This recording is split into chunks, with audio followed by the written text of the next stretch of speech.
Welcome to the Storyaday podcast. This is Julie Duffy from storyaday.org, encouraging you to be a writer every day, not someday.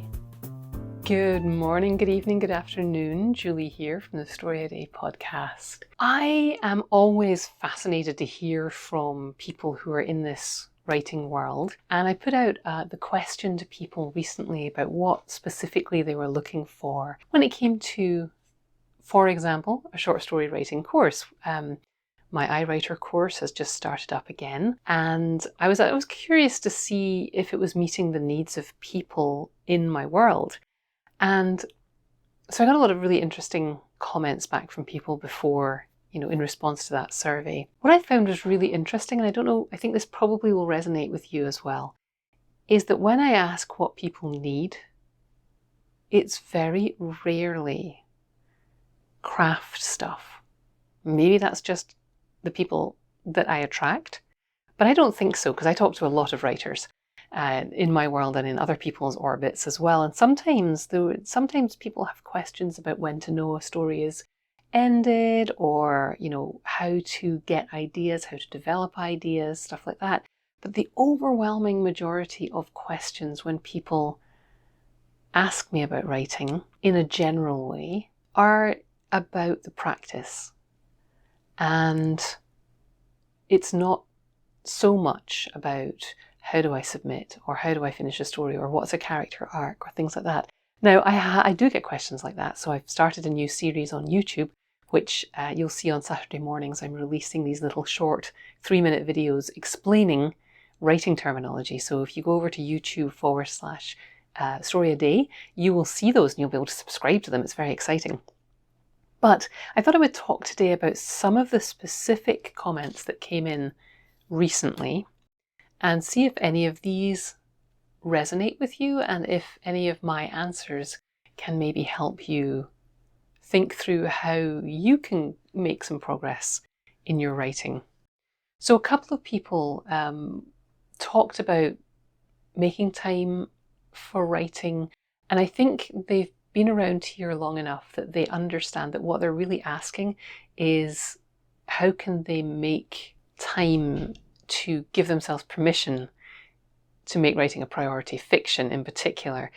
Somebody was commenting that they have so much going on with blogs and teaching and research and so much non-fiction writing in their life that they mused, do I have time for fiction?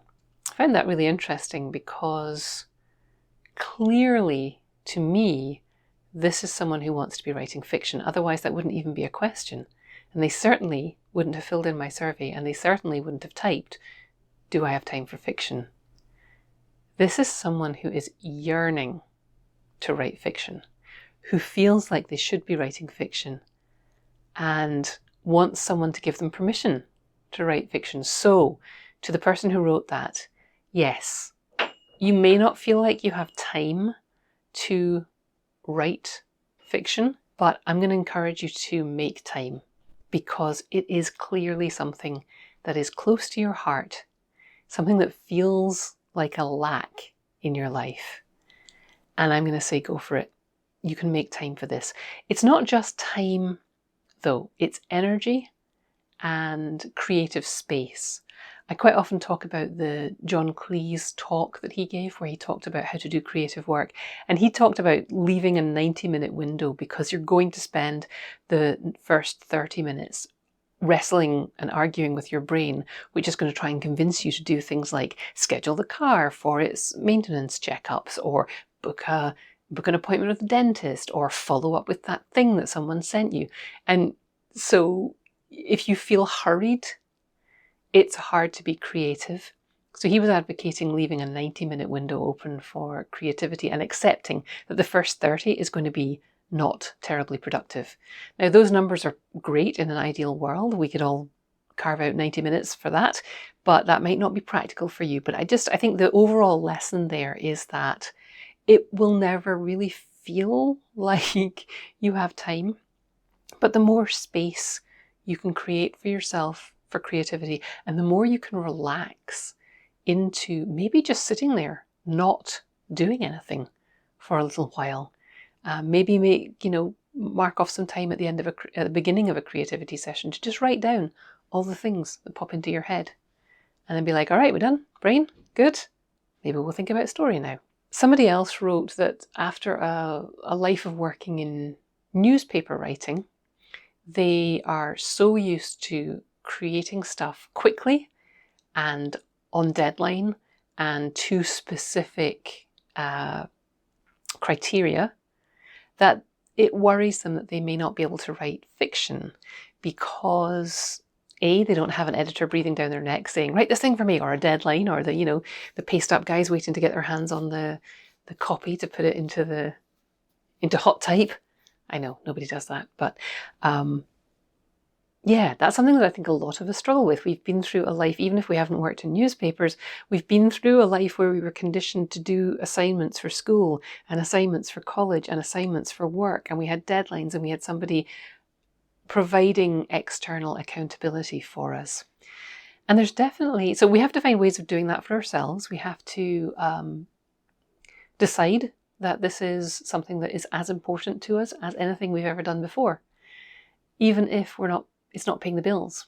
I mean, it's like somebody in their Superstars group said the other day, it's taking care of the house is not a paid gig, but we have to do it. Everybody wants a clean bathroom. Everybody wants clean dishes. Somebody's got to do that unpaid labor. It's a job, has to get done. And so there's a level of respect for our writing that we can find if we look at other areas of our life where we are doing unpaid labor and nobody says to us, oh, you shouldn't bother with that. You shouldn't bother with cleaning the toilets. Nobody's paying you for it. And yet we have the impression that people around us are going, you shouldn't bother with your writing. Nobody's paying you for it. So let's just stop doing that. But back to the idea of not having a boss. You have to find ways to either be your own boss or get into a group where other people are holding you accountable. And either of those things can work. There's multiple ways to do all of that. The other complication with having written for publications like newspapers and magazines is, especially newspapers, it does tend to be very short attention span. And writing a story can take a little bit more than that. I know people who really, really struggle if they can't finish a story in a single writing session. They haven't yet learned how to put a piece down and come back to it and reinvigorate their excitement for it. And that's something I think that is particularly difficult for people who've worked in journalism on that daily newspaper kind of grind. So just acknowledging that the way that you've worked in the past on projects or on publications isn't necessarily going to work for fiction. And there's a lot to learn about your process in writing fiction. And you know how we do that? We do it by doing it. Really unhelpful advice, but it's absolutely true. You have to trick yourself into sitting down and working on your fiction, and you have to do it frequently enough and consistently enough. And I know I'm using words that are making some of your hairs on the back of your neck stand up with horror, but you have to do it frequently enough and you have to be consistent enough that you're doing it and learning from it and doing it again and learning from that. And you're just not going to know how to write fiction until you're doing it. So it's really, really important to learn to accept the shitty first draft. We're not aiming to make our writing bad, but it's so difficult and so important to allow ourselves to write things which are not up to our own standards. We can fix it. And I just keep going on about this because I know how difficult it is to do. You spent your life with people telling you you're a great writer, you're a great storyteller, you're so funny, you're so eloquent. And then you sit down to write something and it's like, me go, run now. It just feels torturous to write that first draft some days, and we have to do it. Consistency is something I hear from people all the time.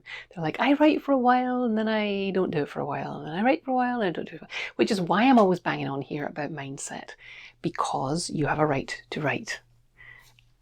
And we have doubts about that. Because of that thing I was talking about, partly about it being unpaid labour, partly it could be because you were in a critique group that was really mean and really unhelpful and full of really insecure people. Or it might be that you really are busy and there are people who need you, but they need the best version of you, not some watered down, miserable, bitter version of you. So it's important. And I'm telling you now, you have the right to write. And the reason that we tend to fall away from consistency, one of the reasons, is that perfectionism, right? We write and it's hard and it's not up to our standards. And then we're like, oh, maybe that didn't feel so great. So maybe I'm not going to do that again today. Maybe I will go and do something else that doesn't require the difficult work. But if you can get through the difficult part, if you can get to the end, if you can polish a piece, you're going to have that reward. Don't stop in the middle where it's difficult. It's that old saw about if you're going through hell, don't stop, keep going. That's what we need to do with our writing too. It is difficult. It is. And you want to keep going long enough to get that payoff when you write the end, which is why I love short stories so much, because you write a story, you get to the end, even if the middle is messy, you get to the end and you're like, whew, I did it. Just this week in the Superstars group, somebody posted, I finished a story. It was, I committed that I was going to finish it because I wasn't finishing stories and I felt great. And the whole group was like, woohoo, yay, good for you. Because we all know what that's like. You push through the difficult part, you get to the end and you get that little hit that says, yes, you lived up to your own vision of yourself. You lived up to your own commitment to yourself, and that is wonderful. Confidence is another thing that bedevils writers, which is why I'm constantly putting out these podcasts talking about this kind of stuff. It doesn't have to be good. It just has to be written. There's that quote that's attributed to Jane Smiley, which says, every first draft is perfect because all it has to do is exist. If you're lacking in confidence, it's likely you've got somebody else's definition of success in your head.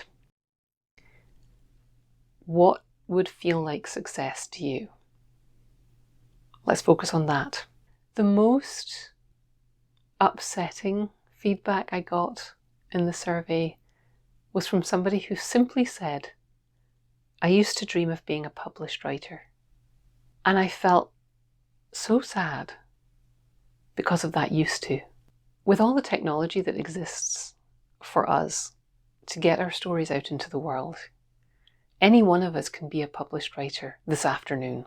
Not all of us can get picked by Random House, but all of us can be published writers if we finish, if we start, if we revise something to the point where we are happy with it, and if we have the courage, huge courage, to share our work on our website, on a book selling platform, as an ebook, in an email to family. We can all be published writers. And if that was your dream, don't give up on it. I used to dream of being a published writer is not something I want you to be saying to yourself. It's not a reason to stop writing. Because you used to dream of being a published writer and now it feels like that's out of reach. It's not out of reach. If you want acclaim for your writing, then you're going to need to work on your skills and you're going to get feedback from people and you're going to improve and you're going to learn how to revise. And if you want to be published by a large publisher and have a New York Times bestseller, then you're going to have to study what goes into writing a commercial novel. But these things can all be done if you let yourself. That's it for this week. I hope you will let yourself write something this week. I hope you will finish it. And I will hope you let me know what questions you have. And of course, keep writing.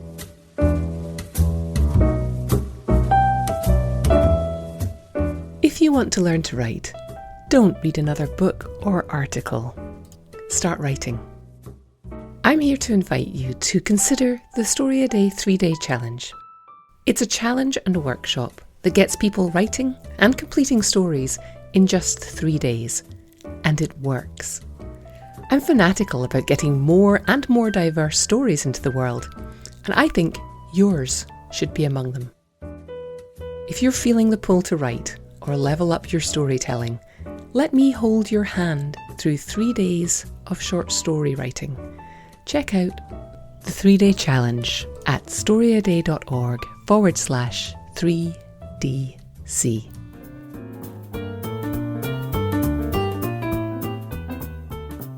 Thanks for listening. Why not come over to the blog at storyaday.org and check out this week's writing prompts and articles. And in the meantime, have a great creative week and of course, keep writing.